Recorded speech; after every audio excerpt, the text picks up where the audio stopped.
Assalamualaikum warahmatullahi wabarakatuh. Selamat pagi teman-teman. Pada kesempatan kali ini kita akan membahas tentang dosa besar menurut pandangan beberapa aliran kalam. Setelah kemarin kita belajar tentang pandangan dosa besar menurut Khawarij, yang secara umum mereka memandang bahwa orang yang melakukan dosa besar itu kafir atau keluar dari Islam, berbeda dengan pandangan ilmu kalam yang lain. Kita simak di materi hari ini. Yang pertama, aliran ilmu kalam Murji'ah. Secara umum seperti yang sudah sampean pelajari di kelas 2, aliran Murji'ah muncul akibat dari reaksi perseteruan antara Syiah dan Khawarij, terutama masalah dosa besar. Jadi dalam hal ini aliran Murji'ah itu menjauhkan diri dari dua perseteruan ilmu kalam besar ini, yaitu Syiah dan juga Khawarij. Kemudian dalam hal ini Murji'ah beranggapan bahwa iman itu terdiri dari ikrar atau ucapan, berucap dalam lisan, dan tasdiq yang artinya memantapkan dalam hati, yaitu bersaksi dalam hati, dan iman tidak akan bertambah dan juga berkurang. Ini sama dengan perspektifnya Khawarij yang mengatakan bahwa iman itu tetap, posisinya tetap. Kemudian dalam hal ini, dalam menanggapi tentang dosa besar, Murji'ah terbagi menjadi dua kelompok, yaitu moderat dan juga ekstrim. Dalam hal ini moderat beranggapan bahwa seorang muslim yang melakukan dosa besar tetap akan masuk surga, akan tetapi melalui pembersihan terlebih dahulu. Ini hampir sama dengan kita sebagai warga NU yang mengikuti Asy'ariyah dan Maturidiyah. Kemudian yang ekstrim, ini lebih ekstrim, beranggapan bahwa walaupun seorang itu menyembah berhala atau kafir, atau dalam hal ini perbuatannya itu mengikuti orang kafir, akan tetapi dia tidak dihukumi seorang kafir apabila masih dalam hal ini beriman kepada Allah, atau masih bersaksi bahwa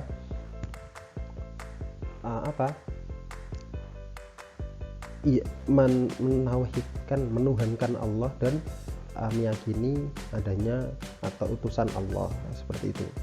Kemudian dalam hal ini golongan Murji'ah terbagi menjadi berapa?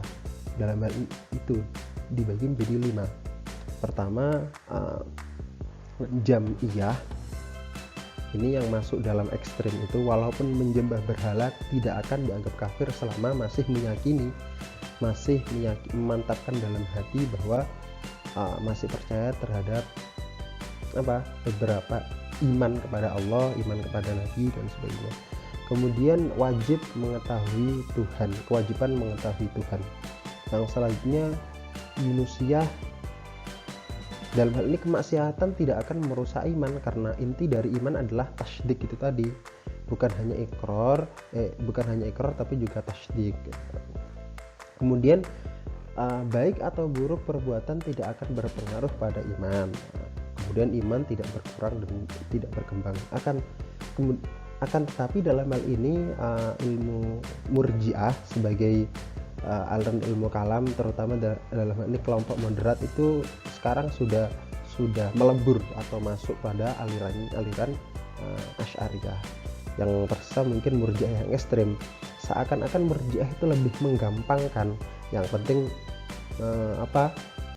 seorang muslim itu beriman, meyakini walaupun perbuatannya dosanya besar, itu tetap dihukumi iman dan akan dimaafkan oleh Allah. Berbeda dengan moderat tadi, akan disiksa terlebih dahulu, kemudian akan dimasukkan dalam surganya Allah. Seperti itu, asalkan mereka masih punya iman. Selanjutnya aliran kalam Mu'tazilah. Dalam hal ini menanggapi polemik dosa besar tersebut, Mu'tazilah berada di poros tengah, ya paling tengah kalau menurut saya ini. Jadi mereka bukan mengkafirkan seperti Khawarij dan tidak terlalu lunak seperti Murji'ah tadi. Ya, kalau Murji'ah kan terlalu lunak menurut saya. Dalam hal ini Wasila bin Atha sebagai penggagas dari tokoh Mu'tazilah, penggagas Mu'tazilah ini berpendapat bahwa orang yang melakukan dosa besar bukan mukmin dan juga bukan kafir, akan tetapi berada di antara keduanya, yaitu bisa dikatakan al-manzilatu bainal manzilataini, atau berada di dua tempat itu tadi. Kemudian orang yang berada di antara keduanya bisa disebut sebagai orang yang fasik. Apabila ketika ia meninggal, maka ia akan disiksa namun akan diringankan siksanya.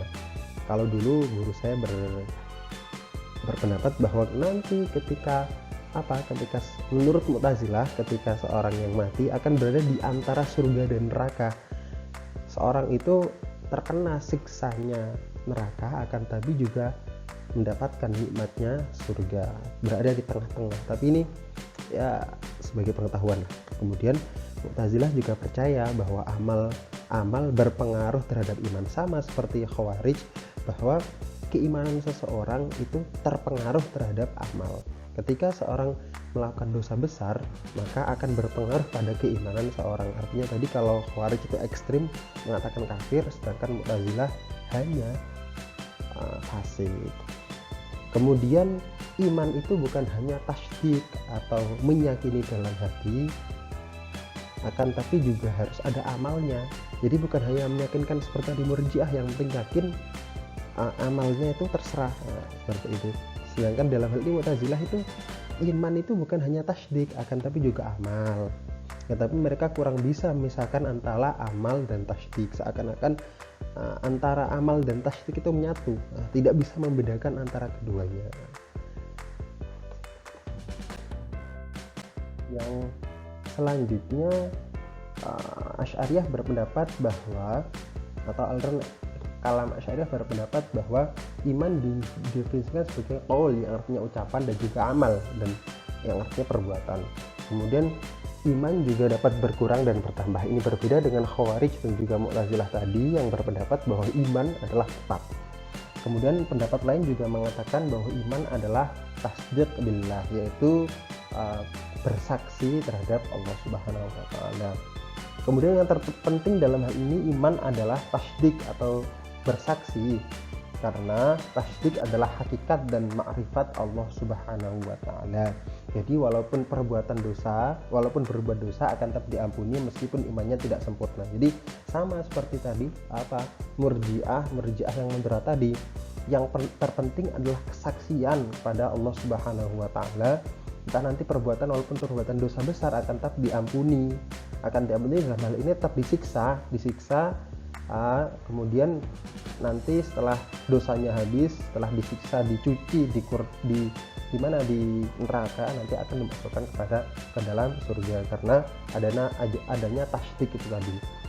Iqra' bil lisan hanya sebagai syarat, bukan ma'rifat.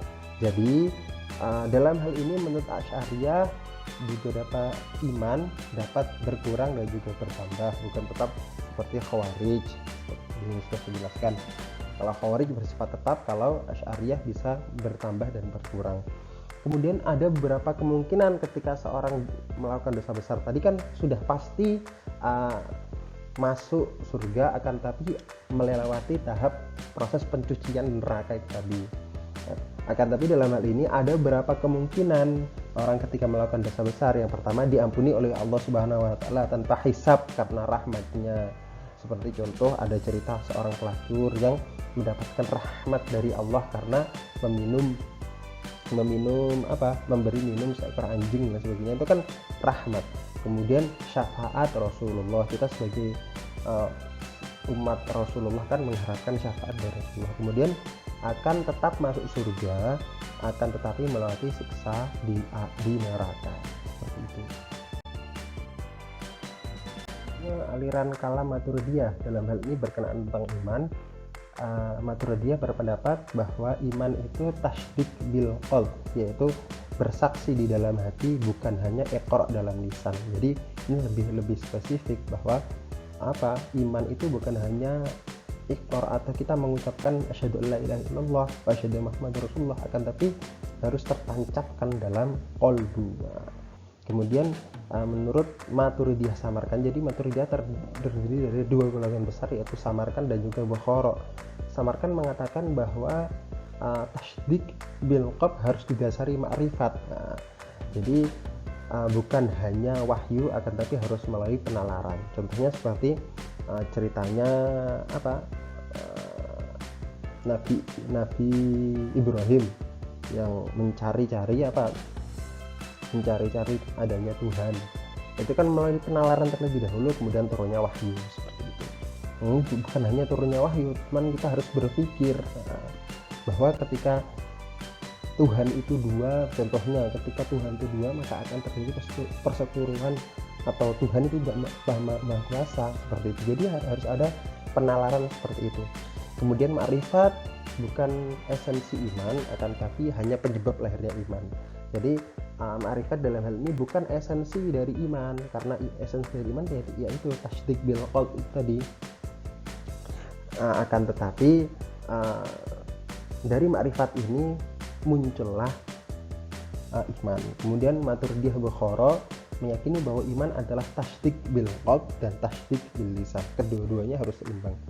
Kemudian dosa besar menurut Maturidiyah tidak keluar dari Islam, tetap mukmin meskipun dianggap sebagai sosok yang durhaka. Oleh sebab itu tidak akan kal binasa. Secara umum sama antara Asy'ariyah dan juga Maturidiyah, yaitu tetap akan disiksa di neraka, kan tapi setelah disiksa dosanya habis atau dosanya dileburkan, akan dimasukkan ke surga. Kemudian aliran kalam Syiah. Dalam hal ini Syiah berpendapat iman hanya bisa diterima bila sesuai dengan keyakinan mereka, yaitu melalui wilayah kesetiaan terhadap iman zaman. Contohnya ada beberapa aliran Syiah, atau secara umum Syiah mengakui atau beriman kepada 12 imam itu. 12 imam Syiah harus beriman kepada itu. Jadi bagi yang di luar dari iman mereka, di luar dari golongan mereka, maka dianggap tidak beriman seperti itu. Itu kekurangannya dari Syiah ini.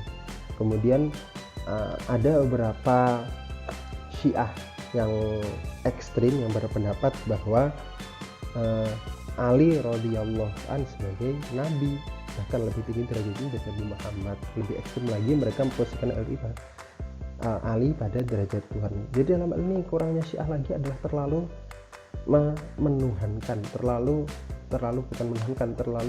ekstrim dalam memuja Ali, seperti itu. Kemudian mereka berpendapat bahwa jika pelaku dosa besar belum bertobat dengan taubatan nasuha, maka mereka akan kekal dalam neraka, seperti itu. Jadi jika mereka tidak bertobat secara nasuha, secara benar, secara mantap, maka akan tetap disiksa di neraka, seperti itu secara umum. Baik, semoga bisa dipahami. Kurang lebihnya mohon maaf. Bagi yang daring mungkin akan saya lebih jelaskan di pertemuan selanjutnya ketika masuk kelas, karena minggu depan kita akan melaksanakan ulangan harian seperti biasa. Nanti ulangan akan saya informasikan mungkin 2-3 hari sebelum pembelajaran dimulai. Mungkin nanti bisa lisan atau mungkin melalui kuis dan lain sebagainya, itu nanti akan saya informasikan. Baik, kurang lebihnya mohon maaf. Wassalamualaikum warahmatullahi wabarakatuh.